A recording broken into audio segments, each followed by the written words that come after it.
प्रत्येक बातमी, प्रत्येक अपडेट MCR न्यूज घेऊन येत आहे राजकारण ते मनोरंजन, गुन्हेगारी ते शिक्षण, औद्योगिक जग ते खेळाच्या मैदानापर्यंतच्या सर्व महत्त्वाच्या घडामोडी. सर्वात आधी सर्वात अचूक माहितीसाठी पाहत रहा MCR न्यूज. जिथे नाही कोणी तिथे फक्त आम्ही. नांदेड शहरातील ITI कॉर्नर येथे दिनांक फेब्रुवारी 23 रोजी महाराष्ट्र राज्य परेड धोबी सेवा मंडळाच्या वतीने राष्ट्रसंत गाडगे महाराज यांच्या जयंती सोहळ्याचे आयोजन करण्यात आले होते. या कार्यक्रमाच्या अध्यक्षस्थानी बालाजी शिंदे तर प्रमुख पाहुणे महापौर कविता मुळे, विठ्ठल पावडे, आनंदराव कल्याणकर, बालाजी इबिद्दार, संतोष मुळे यांची उपस्थिती होती. प्रथमतः मान्यवरांनी राष्ट्रसंत गाडगे महाराज यांच्या प्रतिमेस पुष्पहार अर्पण करून अभिवादन केले. जयंतीनिमित्त रक्तदान शिबिर आयोजित करण्यात आले होते. तसेच नागरिकांना अन्नदान वाटप करण्यात आले. या कार्यक्रमासाठी रामेश्वर वाघमारे, सुनील लोणवंडे, माधव फुलवळकर, राजेश मांजरकर, बालाजी लक्षकरे, माधव नायके, शिवाजी उगले, गणेश शिलेवाड, विवेक चिंचडवाड, मारोतराव ढाणकीकर, गंगाधर निमलवार, राहुल चिंचडवाड, डॉक्टर विभूतेवार, MD सूर्यवंशी, जमणाजी इबिद्दार, साई तेलंग, केशव नायके, बाबाराव इबिद्दार, शंकर इबिद्दार, सई शिलेवार, अवधूत शिलेवर, लक्ष्मण शिलेवार, संभाजी शिलेवार, साई मचणवाड, सतीश इबितवार, हारी तेलंग, श्याम तेलंग, मलेश रागेला, भरत शिंदे, राजू रहाटे, गणेश साखरे, ओगले यांच्यासह आदींची उपस्थिती होती. कीर्ती डोंडा पाणी देवर ओकोडा सज्जनी शिवसेवा हीच मानव सेवा मानणारे राष्ट्रसंत गाडगे महाराज यांची 150वी जयंती आपण या ठिकाणी आनंदाने साजरी करत आहोत. आणि या जयंतीसाठी उपस्थित असलेले सर्व सन्माननीय सदस्य, सर्व सन्माननीय या ठिकाणी उपस्थित असलेले समाज बांधव, शिवसेवा हीच मानव सेवा मानत होते. स्वच्छता, अंधश्रद्धा निर्मूलन आणि विज्ञानवादी दृष्टिकोन ठेवणारा हा राष्ट्रसंत होता. कीर्तनाच्या माध्यमातून त्यांनी जनजागृती घडवून आणलेली आहे आणि त्यांचा ते आदर्श समोर घेऊन आज आम्ही यांच्या जयंतीचा योग साधून आज एक विशेष मोहीम स्वच्छतेची सुरू केलेली आहे. आमच्या वार्डामध्ये म्हणा, आपल्या प्रभागामध्ये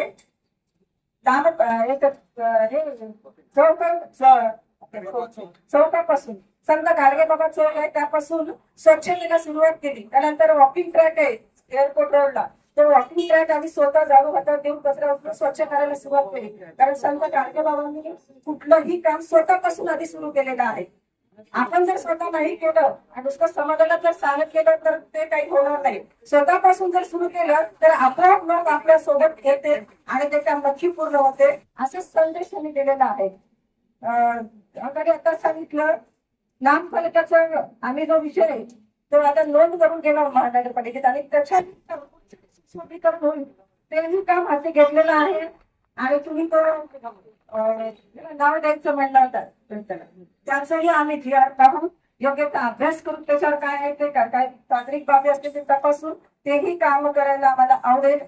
तसंच पुतळ्याचं जे म्हणाला आणि राष्ट्रसंत तुकडोजी गाडगे महाराजांचं एवढं मोठं महान कार्य आहे की त्यांचा पुतळा उभा करायला नक्की आम्हाला आनंदाचं वाटेल.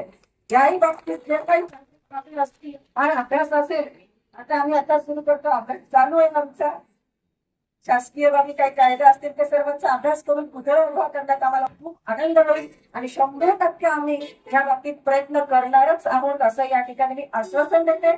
सर्वांना संत गाडगे महाराज जयंतीच्या खूप खूप शुभेच्छा देते. सर्वांनी आपण स्वतःपासून स्वच्छतेची कामं सुरू करावी जेणेकरून आपलं शहर, आपलं नांदेड स्वच्छ आणि सुंदर होईल अशी अपेक्षा या ठिकाणी मी सर्वांकडून करते. आणि करण्यास काही मला वेगळं काय वाटतं नक्कीच तुम्ही कराल. या ठीक, धन्यवाद. नांदेड शहर जिल्ह्यात नव्हे तर संपूर्ण देशाच्या कानाकोपऱ्यामध्ये अगदी कन्याकुमारी पासून काश्मीर पर्यंत गाडगे महाराजांचा विचार पोहोचलेला आहे. महाराष्ट्रामध्ये शाहू आंबेडकर आणि गाडगे महाराज हे महापुरुष देशाच्या कानाकोपऱ्यात पोहोचलेले आहेत. आज गाडगे महाराजांची जयंती देशभरामध्ये अतिशय उत्साहामध्ये साजरी होत आहे. योगायोगानं नांदेड शहरामध्ये ही जयंती साजरी होताना नांदेड शहराच्या नवनिर्वाचित महापौर त्या ठिकाणी मुळीताई इथं आलेले होते आणि त्यांच्या पुढं शहरामध्ये पुतळा उभा करावा. आणि या ठिकाणी अजय किशन जेव्हा महापौर होते त्या काळामध्ये विमानतळ मार्गाला गाडगे महाराज मार्ग म्हणून नाव दिलेलं होतं, त्याची पाठी त्या ठिकाणी लावावी या प्रकारच्या विनंती केलेली आहे. गाडगे महाराजांची 150वी जयंती साजरी होताना या महाराष्ट्रामध्ये केवळ स्वच्छतेतच नव्हे तर शैक्षणिक निर्व्यसनी समाज घडवणे, या ठिकाणी अंधश्रद्धा मुक्त जयंती महाराष्ट्र उभा करणे, अशा प्रकारचं फार मोठं काम गाडगे महाराजांचं झालं. त्यांच्या या जयंतीच्या निमित्तानं राज्यभर अतिशय देशभर उत्साहाचं वातावरण आहे आणि शहरामध्ये अतिशय उत्साहात हा कार्यक्रम साजरा होतो. गाडगे महाराज यांच्या 150व्या जयंती निमित्त कार्यक्रम घेण्यात आला. या ठिकाणी महापौरताई कविता संतोष कोळी या ठिकाणी आल्या होत्या. आमचे राष्ट्रीय नेते बालाजीराव शिंदे साहेब या ठिकाणी आले होते आणि आमची एकच मागणी आहे की या शहरामध्ये राष्ट्रसंत गाडगे महाराज यांचा पुतळा व्हावा, भव्य दिव्य असा पुतळा व्हावा. तसेच या ठिकाणी जो विमानतळाचा जो मार्ग आहे त्याला श्री संत गाडगे बाबा हे नाव देण्यात यावे आणि आमचा जो आरक्षणाचा जो लढा आहे तर आम्ही राष्ट्रीय अध्यक्ष यांच्या माध्यमातून आम्ही तो चालू ठेवलेला आहे आणि तो लढा सुद्धा आम्हाला आरक्षणाच्या माध्यमातून तो लढा आमचा यशस्वी करण्यासाठी आमच्या धोबी समाजाला एससी म्हणून आरक्षण देण्यात यावे यासाठी तो तीव्र लढा करण्यासाठी आम्ही प्रयत्नशील आहोत. त्यासाठी आज या ठिकाणी महापौर आणि सगळेजण आले होते आणि आमच्या धोबी नांदेड जिल्हा धोबी परिषद समाजाचे सर्व सन्मानित सदस्य, आमचे सचिव या ठिकाणी राजेश विभूते, शहराध्यक्ष माधवराव नायके, उपनगराध्यक्ष आमचे गणेश शिलेवाड, सर्व पदाधिकारी यांना या जयंतीनिमित्त आपण सर्वांना शुभेच्छा देतो आणि शिवराज जोगले सुद्धा या ठिकाणी सगळ्या पदाधिकारी उपस्थित होते आणि त्यामुळे गाडगे बाबा यांचा पुतळा व्हावा ही आपल्या सर्व धोबी परिषद समाजाची एक मागणी आहे आणि ती झाली पाहिजे यासाठी आम्ही